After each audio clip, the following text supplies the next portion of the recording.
華為 Mate 80終於來了！就在11月17日上午，華為終端官宣，華為 Mate 80系列的發布會定檔於11月25日。不過，發布會還沒開，預售就已徹底引爆。Mate 80 Pro 單機型3天預售破100萬部 ，Mate 80 Pro Max 更是秒空。不少網友都在吐槽，3台設備連蹲3天還搶不到，說好的備貨充足呢？大家好，歡迎來到星球熱點。國家大事從不缺席，輿論場中抽絲剝繭，聚焦獨家中國資訊。點讚、訂閱加小鈴鐺，帶你用不一樣的視角讀懂中國故事。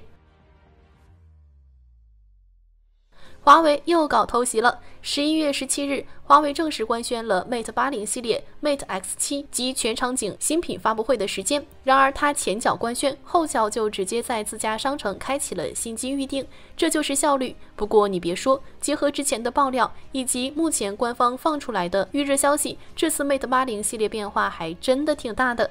這次的 Mate 依舊是4台機 ，Mate 80、Mate 80 Pro、Mate 80 RS 非凡大師，而夾在中間的 Pro 加搖身一變，直接變成了 Mate Pro 80 Max。沒錯，濃眉大眼的華為也 Pro Max 起來。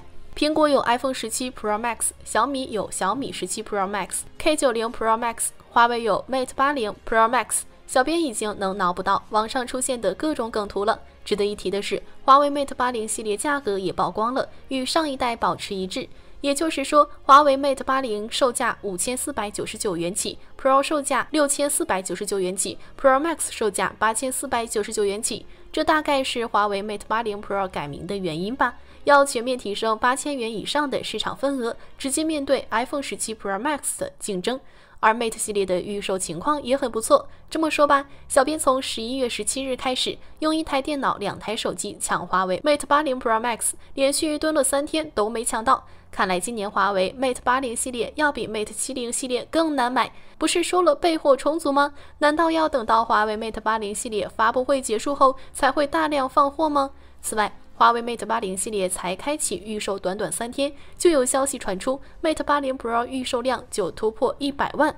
雖然有人質疑數據真實性，華為官方也沒有公開預售情況，但可以肯定的是 Mate 80確實不好搶。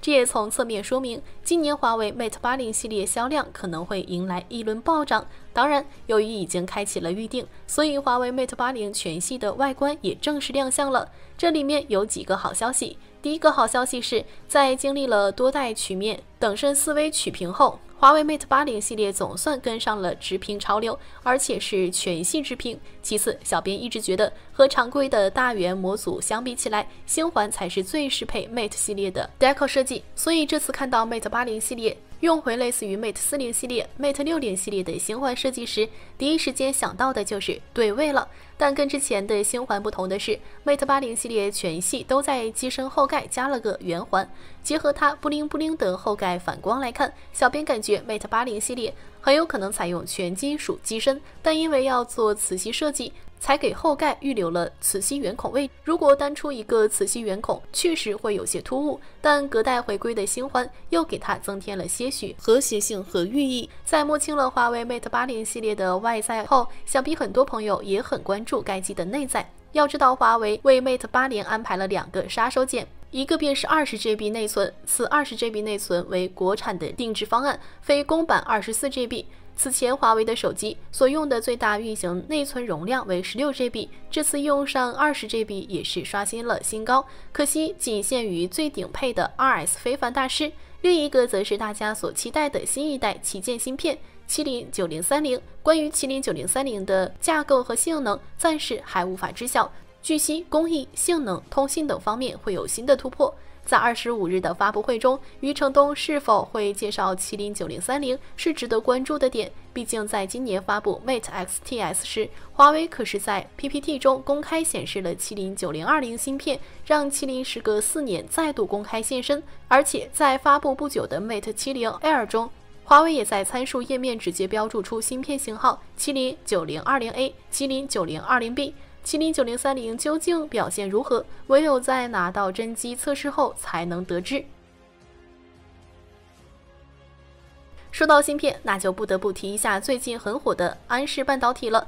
安氏半導體原來是荷蘭恩智浦下面的一個事業部，有人可能不大熟悉，但它的老東家你一定聽說過——荷蘭飛利浦公司。2006年，飛利浦把半導體事業部剝離出來，成立一家新公司，就是前面說的恩智浦。但後來經營並不好，負債累累，於是，在2016年，恩智浦只留下高利潤業務，把標準半導體業務打包出售，買家買下來後，取名叫安氏半導體。而事件的另一個主角中國文泰科技，在2018年開始先後砸了300多億美元，分批買下安氏的全部股份。後來在中國企業的運營和背靠中國市場加持下，安氏半導體還清了所有債務，開始賺錢了。然而，就在企業蒸蒸日上時，美國發話了。2024年12月，美商務部把文泰科技列入實體清單。不過這時候還影響不到安氏，因為制裁的是文泰，不是香港子公司裕成控股和安氏，所以還能繼續運營。但美國商務部不死心。2025年9月29日繼續加碼，宣布被列入實體清單的實體，它直接或間接持50%以上的公司也適用管制政策。於是經過股權3層穿透後，安氏半導體中招了。為了打擊中國企業，老美可謂費盡心思。然而更惡心的卻另有其人，荷蘭。這個國家雖然小，但祖上闊過。毫不誇張地說，就是荷蘭教會了全世界怎麼眾籌做生意和炒股。不過風水輪流轉，如今的荷蘭早已經不復當年了，但人家不死心啊！這不，美國出台制裁措施後，荷蘭響應最積極，當天就凍結了安氏半導體的資產和知識產權。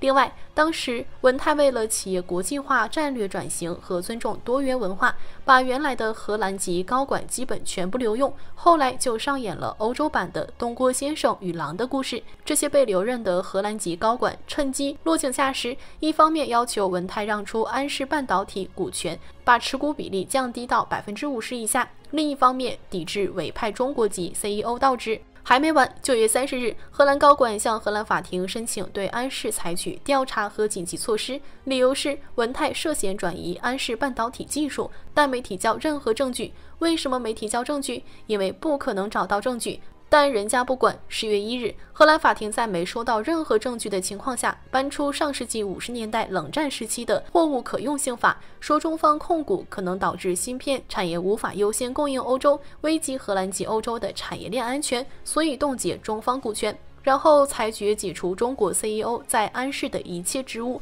沒收文泰子公司裕成控股持99%的股份決策權，托管給一家荷蘭公司，並指派人到安氏半導體任職，全權決策安氏日常所有運營。明明可以直接搶，還裝模作樣地走了一遍漏洞百出的所謂法律程序，吃相要多難看有多難看。以上就是事件的經過，要多惡心就有多惡心。按照他的劇本，堂堂一個國家傾全國之力欺負一家中國企業完全沒問題。畢竟安氏總部在荷蘭，哪怕中國來談判，優勢在自己，可以大擺姿態逼中方做出讓步。荷蘭算盤打得很響，可以說是一舉多得。然而中國沒有慣着他。10月14日起，中國商務部一口氣發布了7項公告，而且中國也學會了美的長臂管轄的精髓，只要含中國稀土材料價值的0.1%，就必須獲得中國出口許可證。離開中國的稀土，你什麼芯片、光刻機、F-35，還有新能源汽車，就是一堆昂貴的廢鐵。結果就是美國自己先撐不下去，認慫、會晤、談判，最後同意降低或推遲海事301措施，延長對等關稅暫停期來換取中國出口管制放鬆等等。荷蘭當然也不好受，荷蘭人在動手前好像忘記或故意忽略了一個致命事實：安氏半導體雖然頂着荷蘭的帽子，但它的命脈早就攥在了中國的手裡。安氏半導體超過70%產能在中國，特別是附加值最高的封裝和測試環節必須在中國完成，而它的大客戶也有1半以上在中國，特別是新能源汽車產業。最關鍵的一點，它生產芯片所需的稀土原材料都是，也只能來自中國。小編查了查，其中在10月20日就有一批13000公斤的加工折塊被禁止從中國運往荷蘭。更讓荷蘭絕望的是，10月4日，中國商務部宣布禁止安氏半導體從中國出口產品。後果是，荷蘭人忙活半天，搶走的不過是一個所謂的總部和幾家晶圓廠。安氏大部分生產、銷售、利潤都在中國這邊，荷蘭人守着的晶圓就是一堆賣不出去的半成品。沒了供應端和客戶，你抱着個空殼子有什麼用？那位被強行指派的荷蘭 CEO，每天除了在辦公室裡乾瞪眼，貌似什麼也做不了。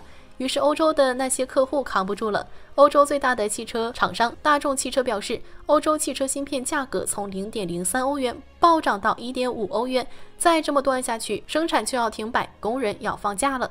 這下荷蘭慫了。11月19日，荷蘭政府突然宣布暫停對安氏半導體控制權的干預，並將它交還給中國文泰科技。消息一出，輿論譁然。但最精彩的還不是這個結果，而是荷蘭人給出的那個台階，那個充滿阿 Q 精神的奇葩理由。有網友一針見血地將它翻譯為：我們很高興地報告，中國以建設性的同意讓我們投降。這是什麼意思？意思就是我荷蘭本來想搶你中國的東西，我折騰了1年多，又是國家安全審查，又是威脅要強行剝離，結果我發現搶不動，現在我不搶了，把東西還給你，但你必須承認是我成功的讓你同意我投降的，所以我贏了。好了，今天的內容到這裡就結束了。如果你喜歡小編的影片，還請大家多多點讚轉發，讓更多的人一起見證中國進步。關注我的頻道，這樣既能回顧往期視頻，又不會錯過之後的精彩內容。那我們下期節目不見不散。